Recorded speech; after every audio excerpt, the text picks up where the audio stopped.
Meme से मोहब्बत जो कि अहद रज़ा मीर और तनवीर मुबीर का एक शानदार और नया ड्रामा हम टीवी पर आने हुआ है, उसके एपिसोड के साथ आए हैं। आइए चलते हैं आज के एपिसोड की तरफ। इसमें अहद रज़ा मीर जो कि तलहा नामी एक बिजनेसमैन का किरदार अदा कर रहे हैं, जो कि सिंगल हैंडेड अपने बच्चे को पाल रहे हैं क्योंकि उनकी वाइफ जो है वो डेथ हो चुकी है। अभी वो जॉगिंग कर रहे होते हैं तो अपनी वाइफ का ख्याल देखती हैं, जबकि अगले सीन में ये दिखाया गया है तनवीर मुबीन को, जो कि इस ड्रामे में एक लावाली चुलबुल सी रोशी का किरदार अदा कर रही हैं। वो अपनी सहेली के साथ होती हैं, जिस पर उसकी सहेली हैरान होती है, कहती है कि क्या शादी। रोशी जवाब देती है कि हाँ भाई, एक ही तरीका रह गया माँ के जुल्म से बचने का, मैं शादी कर लूँ, क्योंकि इंजीनियर तो मैं किसी हाल में नहीं बनूंगी और बार बार फेल होने से बेहतर है कि मैं शादी कर लूँ। इस पर उसकी फ्रेंड कहती है कि वाह भाई, तुम तो म्यूजियम में रखी जाने वाली चीज़ हो, यानी कि घर के जुल्म से बचने के लिए तुम सेठ जी के घर जाना चाहती हो। शादी के लिए तो एक लड़का लाजमी चाहिए होता है, वो कहाँ से आएगा, और ये आइडिया तो मैं किसने दिया। जिस पर रोशी कहती है कि सलीका फूफो ने, और शादी के लिए मैं वजीफा पढ़ूंगी। कहते हैं कि अल्लाह मियाँ से जो भी दुआ दिल से मांगी जाए वो लाजमी पूरी होती है। चलो वजीफा तो मैं बाद में पढ़ लूँगी, लेकिन अभी तो पार्टी एंजॉय करनी है, अब पार्टी में चलते हैं। तलहा अपने ऑफिस में होता है, सबिका उसे कॉल करती है। सबिका कहती है कि तलहा क्या तुम बिजी तो नहीं थे, जिस पर तलहा कहते हैं कि अगर भाई मैं बिजी भी होता तो तुम्हारी कॉल आज में उठाता। ये सुनकर तलहा सबिका कहती है कि भाई मैं तुमसे मिलना चाहती हूँ। जिस जवाबन तलहा कहते हैं कि मैं भी तुमसे मिलना चाहता हूँ, क्योंकि डैडी आप चाहते हैं कि हम दोनों शादी कर लें। शादी का नाम सुनकर सबिका खामोश हो जाती है। थोड़ी देर बाद बोलती है चलो ठीक है, शाम को मिलते हैं। इसके बाद रोशी और उसको फ्रेंड को दिखाया जाता है, जो कि दोनों होटल पहुँच चुकी हैं पार्टी इंजॉय करने के लिए।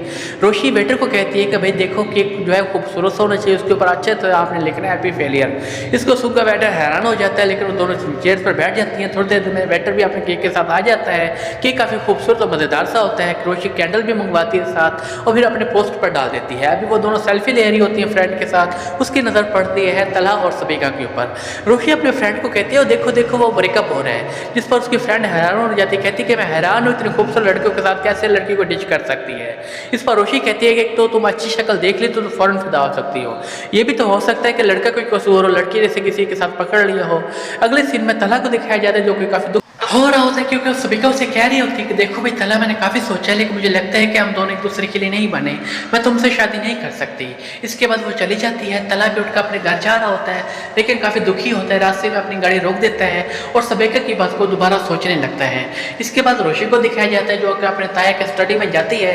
कहती है कि ताया जान कैसे हैं आप, जिस पर ताया जान उसको देखकर कहते हैं ओ भाई, आज तो स्टडी की किस्मत जाग उठी, रोशी बेगम आज हमारे पास आई है।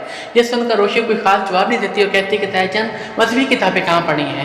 ताईजान इशारा करते हैं, वो किताबें मतलूबा लेकर चली जाती है। इस पर ताईजान कहते हैं कि भाई मतलूबा किताबें मिल गई, जिस पर रोशी कहते हैं जी ताईजान। इसके बाद वो चली जाती है वहाँ से। उसके बाद वो दिखाया जाता है रोशी की फूफो सलीका को और उनके हस्बैंड को। सलीका का हस्बैंड कमरे में दूध लेकर आता है और कहता है कि चांद, मैं तुम्हारे लिए दूध बना कर आया हूँ, चांद दूध पी लो। इस पर सलीका कहती है कि ओह भाई, मेरा मूड नहीं है दूध पीने का। इतनी देर में जो होती है उस रोशी की कॉल आ जाती है।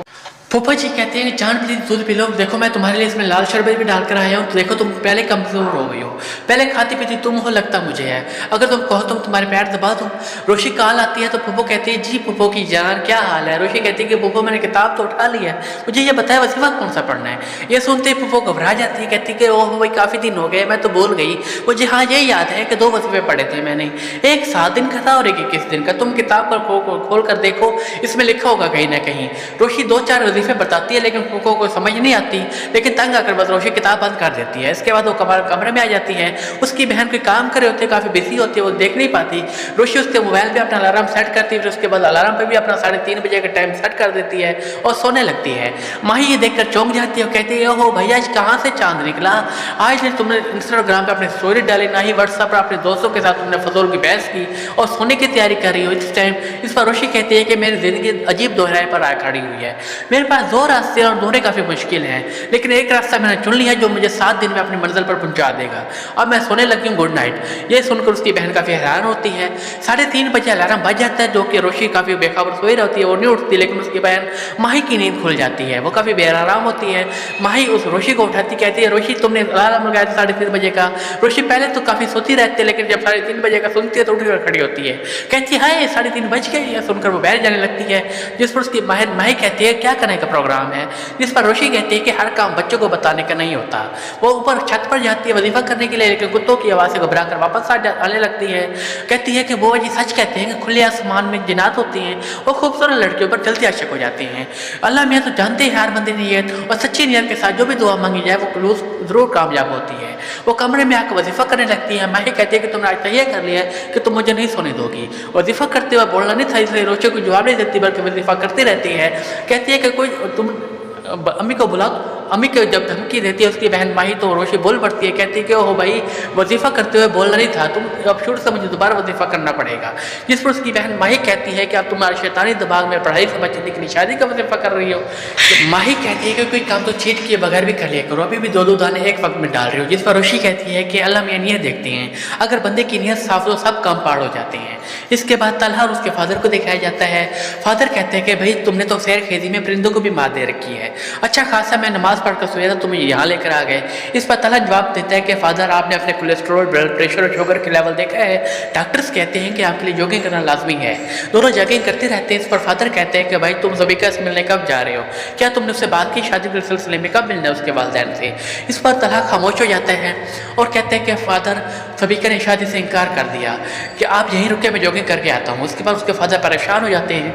तलहा जॉगिंग करता रहता है। अचानक उसके फादर उसके सामने आ जाते हैं और कहते हैं क्यों, मुझे जवाब दो, उसने क्यों इनकार किया। जिस पर तलहा कहते हैं कि फादर क्यों, कब और कैसे, इसका मुझे कोई हक नहीं, उसका हक बनता था इनकार करने का, उसने इनकार कर दिया। जिस पर फादर कहते हैं कि भाई मैं हैरान हूँ, तुम दोनों की इतनी अच्छी दोस्ती और अंडरस्टैंडिंग है, ज़बीका ने शादी से क्यों मना किया। अगर तुम कहते हो तो मैं ज़बीका से बात करूँ कि उसने क्यों शादी नहीं करना चाहती। इस पर तलहा उन्हें को रोक देता है। इसके बाद रोशी को दिखाया जाता है जो कि बेखबर सो रही होती है। सुबह घंटे की आवाज़ आती तो उसकी आवाज़ खुल जाती है। कहती कि है रात को मैंने अमल किया, सुबह अल्लाह ताला ने सुबह सुबह रिश्ता भी भेज दिया। घंटे की आवाज़ सुनकर बैठ डोर की तरफ जाने लगती है। रास्ते में उसकी मुलाकात होती है चमन बुआ से। चमन बुआ जो कि ट्रेन जा रही होती है दरवाजे की तरफ। रोशी जोर से आवाज़ देती है चमन बुआ। चमन बुआ डर जाती है और ट्रेन उसके हाथ से गिर जाती है। लेकिन जब रोशी दरवाजे पर पहुंचती है कोई नहीं होता, लेकर आगे फिर गैस वाला आ जाता है। कहते कि गैस का मीटर चेक करने आया हूँ। जिस पर रोशी गुस्से में जाती है और कहती है गैस तो सिर्फ दादा और चमन बुआ को थी, वैसे गैस तो आता नहीं, बड़ा है मीटर चेक करने वाला, निकलो यहाँ से। जिस पर गैस एम्प्लॉय वहाँ से चला जाता है। उसके जाने के बाद रोशी थोड़ी सी मायूस हो जाती है और सोचती है कि चलो कोई बात नहीं, अभी तो सुबह का टाइम है, शाम तक अल्लाह मियाँ कोई ना कोई रिश्ता जरूर भेज देगा जो मेरी माँ के जन्म से मुझे यहाँ से बचा कर ले जाएगा। इसके बाद सलीका पुप्पो को दिखाया जाता है जो कि अपनी मदर के घर आई हुई होती है। पिस्से के दाने खाकर उसके पैकेट जो थे फर्श पर डाल रही होती है। इधर देर में उनकी मदर देखती कहती है कि सलीका तुम्हें जरा भी सलीका ना आया, अपने नाम के लिहाज तो कर लिया करो। जिस पर सलीका कहती है कि हमें घर को घर की तरह रहना चाहिए, ये नहीं कि आपके घर में आए तो आपको आगे फनेल की स्मेल सुनने को मिले। जिस पर उसकी मदर गुस्से में आ जाती है और कहती है कि हाँ तो तुम कौन सा घर को क्या की तरह रखती हो, वो तो थोड़ा बहुत जो सफाई करता है वो जमाल की वजह से है, वरना तुम कभी अपने ससुराल में रही हो तो तुम्हें पता होता कि किस तरह घर को रखते हैं। इतनी देर में उसकी भाभी भी वहीं आ जाती है। इसलिए अपनी भाभी को सलाम करती है। कहती है कि अम्मी मैं यहाँ इसलिए आई हूँ कि जो जुल्म आपने रोशी के ऊपर किया हुआ है वो हरगिज़ मैं बर्दाश्त नहीं करूँगी। इस पर उनकी भाभी कहती है कि कौन सा जुल्म कर रहे हैं, हाँ उसको पढ़ाने लिखाने की कोशिश कर रहे हैं। जिस पर सलीका कहते हैं कि भाभी क्या फ़ायदा से पढ़ाई लिखाई का, अब देखें जिस काम के लिए आप इतनी मेहनत कर रहे हैं वो मुझे भी तो देखें, मेरे पास डिग्री नहीं है लेकिन मेरे पास फिर भी सब कुछ है, किस चीज़ की मुझे कमी है। जिस पर उसकी माँ कहती है कि भाई तो वो तो जलाल की वजह से है, अगर तुम ससुराल में रहती तो तुम्हारे फोर के वाल की वजह से तुम्हारे ससुराल वाले तुम्हें कभी बर्दाश्त नहीं कर पाते, तुम तो वैसे ही 6 महीने के बाद अलग हो गई थी। इस पर सलीका गुस्से में जाती है, कहते हैं कि ओहो तौबा, मुझे ऐसा लगता है कि मैं अपने मेके नहीं बल्कि ससुराल आ गई हूँ, मैं इसी वजह से यहाँ नहीं आती, मुझे यहाँ 1 मिनट भी नहीं रहना। वो उमर को आवाज़ देती है उमर उमर कहाँ हो तुम, आओ घर चलते हैं। लेकिन उमर जो होता है वो माही और रोशी के पास बैठा होता है। माही कहती है रोशी से भाई कल रात क्या ड्रामा था। जिस पर रोशी कहते हैं कि वो ड्रामा नहीं था बल्कि वजीफा था जो कि शादी के लिए मैं कर रही थी। जिस पर माही कहती है कि तुमने पहले अपनी उम्र देखी है। इस पर रोशी कहती है कि हाँ 19 साल 6 महीने। वैसे भी इस्लामी तालीमात और आने पाकिस्तान के तहत में आप शादी कर सकती हो क्योंकि 18 साल से उम्र ज़्यादा हो चुकी है। और वैसे भी चंद मांग वो कहती हैं कि लड़की को शादी और मुर्दे को दफनाने में जल्दी करनी चाहिए। अभी मजिस्ट्रेट के सामने चले जाऊँगा तो वो शादी करने की इजाज़त दे देंगे। इतने देर में उमर भी वहीं आ जाता है। उमर कहते हैं क्या बातें हो रही हैं। इस पर माही कहती है कि अभी मोहतरमा को अब शादी करने का जुनून चढ़ चुका है। वो उमर ये बात सुनकर हंस पड़ता है, कहते हैं कभी तो खुदकुशी करने का सोचती है, कभी शादी करने का, वैसे क्या प्रोग्राम है, किसके साथ शादी कर रही हो? इस पर रोशी कहती है कि अभी तो बस वजीफा पढ़ रही हूँ, कोई ना कोई तो दुल्हा आदमी मिल जाएगा। इस पर उमर कहते हैं अगर कोई ना मिले तो मुझसे शादी कर लेना, मेरी खिदमत तुम्हारे लिए हमेशा हाजिर है। ये सुनकर रोशी जो होती है चौंकती है, फिर खुश हो जाती है, कहती है कि हाँ वैसे आइडिया तुम्हारा बुरा नहीं है, वैसे मेरी सलीका फूफू के साथ बहुत अच्छी अंडरस्टैंडिंग है, अगर कोई ना मिले तो माही तुम देखना मैं इसी के साथ शादी कर लूँगी। ये कहकर वो वहाँ से चली जाती है। उमर और माही हंस पड़ते हैं। उमर कहते हैं कि माही अगर तुम बुरा न मानो तो रोशी जो है तुम्हारी घर की रौनक है, वैसे तुम संजीदा सी हो, अगर ये ना हो तो तुम्हारा सर घर जो है वो बाई माई करने लगेगा। माही उसकी बात से इत्तफाक करती है। प्रिंसिपल के बुलाने पर तलहा जो होता है वो उम्मीद के स्कूल जाता है। जैसे वो रूम में अंदर आता है तो टीचर भी वहीं आ जाती है। टीचर तलहा को बताती है कि आपके बच्चे की इम्प्रूवमेंट बहुत कम है, हम बहुत कोशिश करें उसको प्रोग्रेस बनाने की, लेकिन वो कोई खास नॉर्मल रिएक्शन दिखाई नहीं देता। हम ना वो बच्चों के साथ खेलते हैं ना ही हंसी मजाक करते हैं। अगर आप चाहते हैं कि आपका बच्चा दीगर बच्चों की तरह इम्प्रूवमेंट लाए तो आपको अच्छी खासी तवज्जो देनी पड़ेगी। जिस पर तलहा कहता है कि आप फिक्र न करें, मैं कोशिश करूँगा कि वो नॉर्मल हो जाए।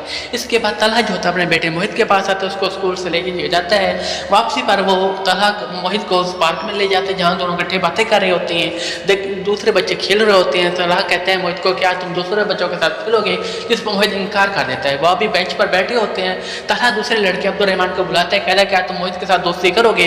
वो लड़का तो मोहित के साथ दोस्ती करना चाहते लेकिन मोहित नहीं करना चाहता। यहीं पे एपिसोड इख्तिताम हो जाता है। अगर आप जानना चाहते हैं नई एपिसोड में क्या हुआ तो जुड़े रहिए हमारे साथ। इसके लिए हमारा चैनल सब्सक्राइब करें। शुक्रिया।